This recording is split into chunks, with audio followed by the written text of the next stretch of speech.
First of all, I want to welcome all you. Thank you very much for coming here to listen to several presentations on the zoo directive and the implementation of that one. I will start with a few opening remarks and then give the floor to Will Travers from the Born Free Foundation to present the reports that they've written so far. Why are we here today? We're here to discuss the implementation of the so-called zoos directive. And that sounds extremely impressive to have a zoos directive, but this is the zoos directive. It's about 2 pages and that's all. Nevertheless, it is important. We have people on this table who have done some serious research on the state of several zoos in a few European countries. They will continue their research. And we have 2 representatives from the European Commission, both from DG ENVI and DG Sanco. And I'm very happy that you're all here to respond to the first findings of the Born Free Foundation. Let me be clear about what this seminar is not about. This is not about getting rid of zoos and freeing all animals. That is not what we're talking about. This is about a way to try to make lives for animals in zoos better than it is now, if necessary, and to look at the implementation of this zoos directive. But let me first say a few things about zoos, because I'm a great fan of zoos, personally, and my children as well. And they play a very important role.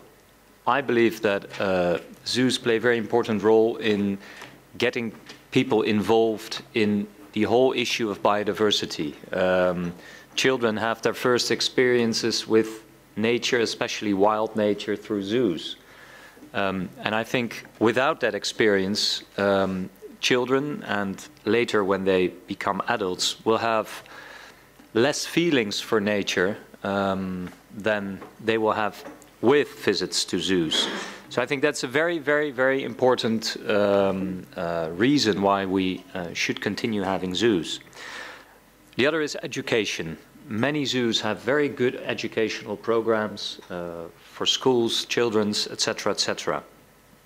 And the third reason is that some of the best zoos play a very important role in biodiversity. Their breeding programs are very important for avoiding the extinction of certain species. I believe there are more tigers in captivity nowadays than there are in the free world. So we might even need zoos to save the tiger in the future.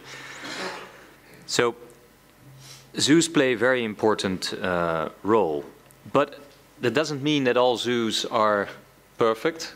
And I'm very happy that the Born Free Foundation has taken the initiative to investigate zoos. They have been doing that, first of all, in 5 countries of the EU, Bulgaria, Ireland, Cyprus, Greece, and Romania, and they will continue doing so in other countries as well, but both Will Travers and Daniel Turner will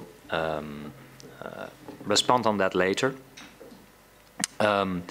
and also on their findings. I think it's very important that we make lives of animals better than it is now in certain zoos. This is not just a Western European thing where everything is okay and an Eastern and Southern European thing where everything is terrible, because I believe that one of the best zoos is in Prague, so it is possible to have both. It's not also just a matter of money. It is primarily a matter of knowledge, of training of people in zoos and veterinarians. I'm very happy that the Born Free Foundation is working very closely together with member states, other organizations, with the European Commission, so they're not trying to find all the negative things and confront member states with it. No, I think it's a perfect example of a sort of private-public partnership where an NGO like the Born Free Foundation is doing very, very good work, where we as from the public side can make use of. I'll keep it to that, and I would like to give Will Travers the floor. Will? Yes. There you are, yes. And start with your presentation of your first findings in these 5 countries.